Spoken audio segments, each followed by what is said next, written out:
सरोकारों का। तो इन्हीं लेडीज की लाइन नहीं है, देखो ना लेडीज को टिकट देने को तैयार है।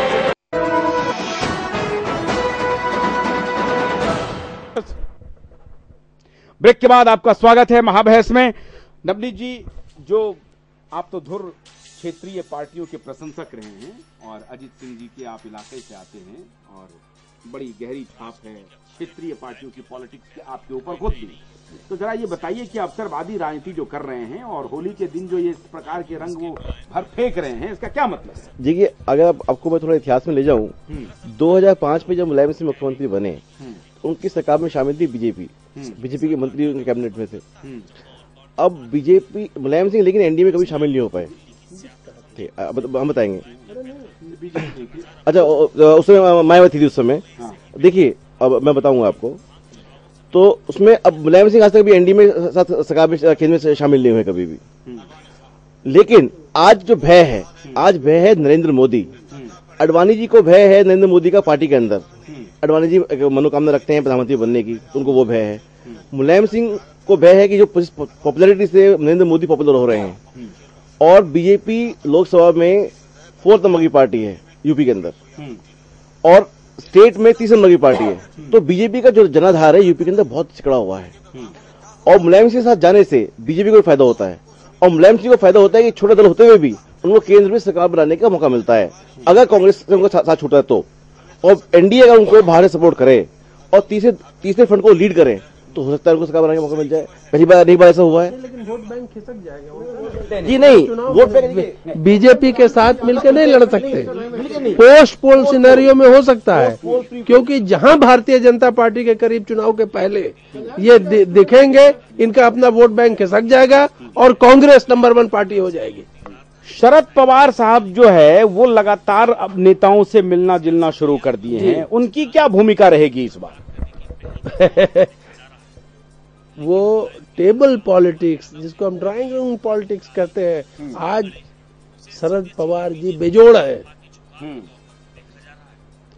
ठीक है, तो आपको याद होगा कि पिछले चुनाव में जब तक रिजल्ट नहीं आया था 2009 में, तो करीब सत्ता के गलियारों में यह चर्चा हो चुकी थी कि शरद पवार जी प्रधानमंत्री बन सकते हैं।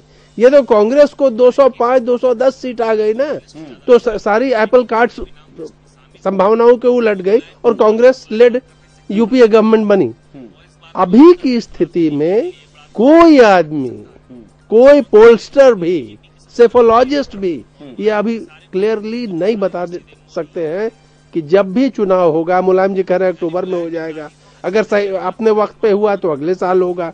कहने का मतलब कि नंबर्स सब चीज डिसाइड करेंगी। अगर कांग्रेस कमजोर होती है तो बीजेपी लेड एनडीए सत्ता में आ सकती है। अगर बीजेपी भी कमजोर होती है तो तब थर्ड फ्रंट का प्रादुर्भाव जोर से होगा। कांग्रेस भी समर्थन कर सकती। हम मुलायम पर ही बने रहते हैं। एक सेकंड आ रहे हैं।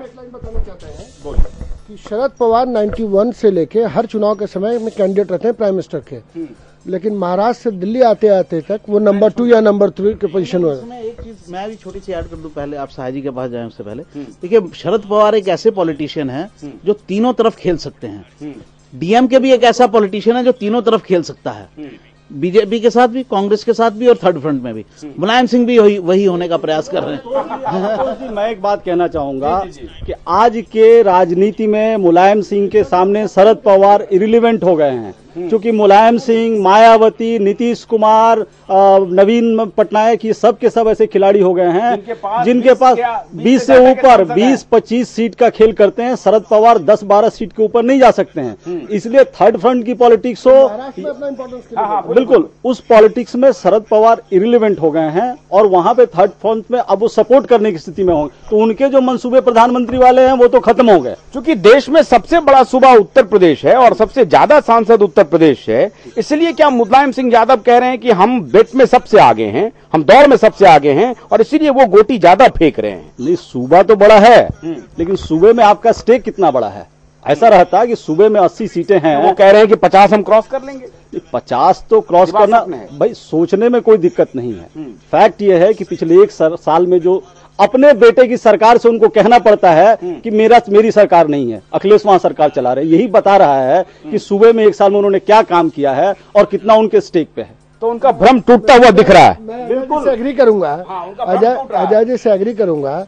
और अभी भी 20-22 सीट या 25 सीटें हैं और मेरे ख्याल से I am not very sure अब नंबर, लेकिन जो स्थिति होने वाली है मेरे ख्याल से नंबर कम होने लिए। और जहां तक सीट की बात है, कांग्रेस पार्टी भी बोल रही है हम 40 सीट जीतेंगे। क्या कमल जी यही आपको लगता है कि ये उनको ये लग रहा है कि स्टार्ट किया अपना, वो इसी आधार पर किया कि उनको पहली बार असेंबली के इलेक्शंस में इतनी नंबर्स में सीट मिली और यही उनका आधार था।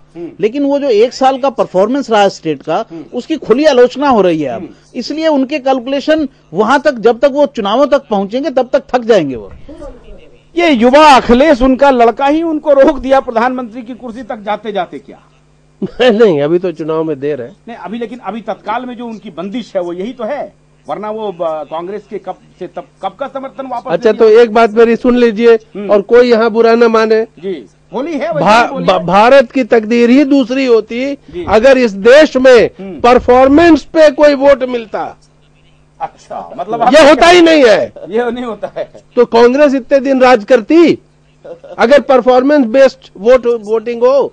ये एक इमोटिव इशू होता है, जात पात में बटा हुआ है और बहुत से फैक्टर्स चुनाव में होते हैं, परफॉर्मेंस सबसे कमजोर फैक्टर होता है। तो डरे क्यों हुए हैं मुलायम जी?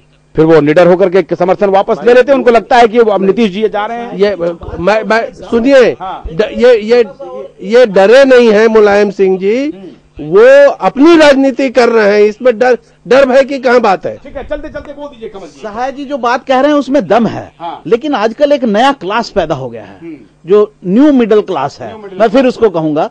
और इसीलिए जब अखिलेश वादा करते हैं तो लैपटॉप का वादा करते हैं, वो भी उसको समझ रहे हैं। तो वो एक बड़ा वोट पैदा हो गया जो 65% है, 35 से नीचे, वो डिमांड कर रहा है। का भी सवाल है क्या अब इसके आधार पर भी चुनाव लड़े जाएंगे क्या कि जो मुलायम सिंह लगातार विरोध कर रहे थे कॉमनवेल्थ के नाम पर भारतीय जनता पार्टी का, आज उसकी तारीफ कर रहे हैं, इससे साख उनकी घटेगी या बढ़ेगी? सहाय जी कह रहे हैं कि परफॉर्मेंस और इन सब मुद्दों पर नहीं होता है, आज भी भारतीय राजनीति कास्ट के इर्द गिर्द ही घूम रही। बिल्कुल ठीक कह रहे हैं सहाय साहब, उसी के इर्द गिर्द घूम रही है। इसीलिए ये जो राजनीतिक सुजान है ना, वो जानते हैं कि कौन से खेल से क्या होना है। पर आपका शो खत्म होने जा रहा है, इसलिए मुझे एक बात आपको और आपके चैनल से मुझे कहना पड़ रहा है, बहुत दुख के साथ में कहना पड़ रहा है कि मैं पिछली बार जब इस शो में आया था, आप लोगों ने अरविंद केजरीवाल का चर्चा किया और ये कहा था कि इस पे एक विस्तार से हम डिस्कशन करेंगे। आज बड़ी दुख की बात है कि मुलायम सिंह कुछ भी कहते हैं, पूरे देश भर की मीडिया, अखबार और टेलीविजन उस पर छाया रहता है, और अरविंद केजरीवाल बेचारे भूख हड़ताल पे बैठे हुए हैं, उनको ना आप भाव दे रहे हैं और ना उनको आप भाव दे रहे हैं। अगर आपने अब खुला आरोप लगा दिया है तो मैं आपको यह जानकारी देता चलूं, आज मैंने स्वयं अरविंद केजरीवाल को अपने संवाददाता के माध्यम से संपर्क करने की कोशिश की। उन्होंने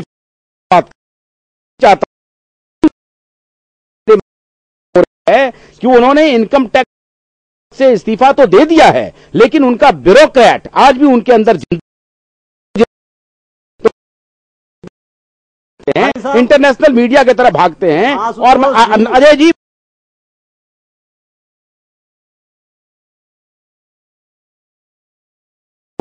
उनकी खबर हम लगातार चला रहे हैं और लगातार उनके मुद्दे पर बहस कर रहे हैं।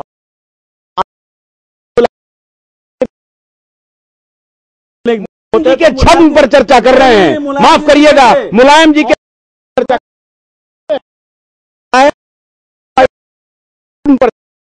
वोटर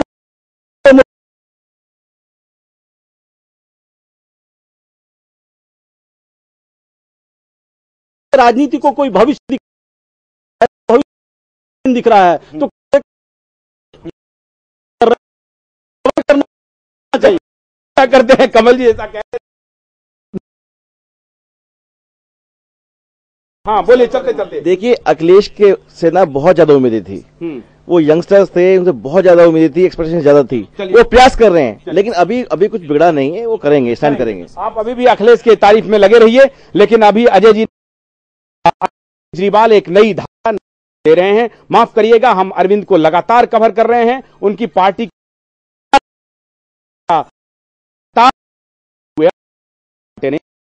बताने जो अजय जी ने अभी आरोप लगाया है। बहुत बहुत शुक्रिया आपका। मुलायम जी ने जो पिचकारी खेली है सतरंगी से भी ज्यादा हो गया है, बहुत मल्टी कलर हो गया है ये राज। तो देखिए होता है क्या, लेकिन होली है। आप जो छन्नूलाल मिश्र की होली आप सुनिए और आशुतोष को अनुमति दीजिए। मसाने में होली दिगंबर के मसाने में होली, मसाने में होली दिगंबर के मसाने में, मसाने में होली दिगंबर हो रे दिगंबर के मसाने में होली, होली होली खेले मसाने में होली दिगंबर के मसाने में होली, होली होली मसाने में होली दिगंबर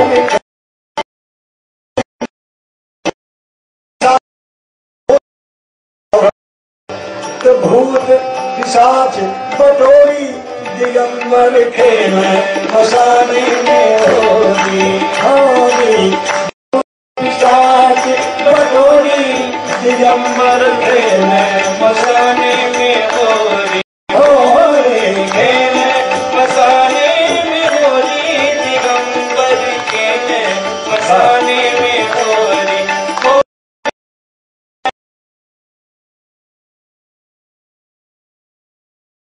मसाने में होली लखी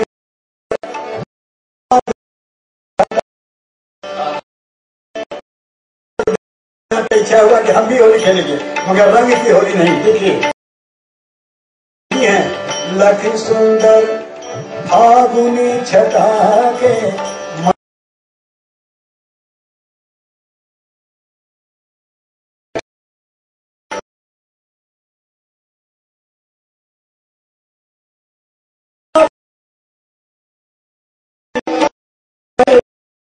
मसाने में होली, होली खेले मसाने में होली दिगंबर के मसाने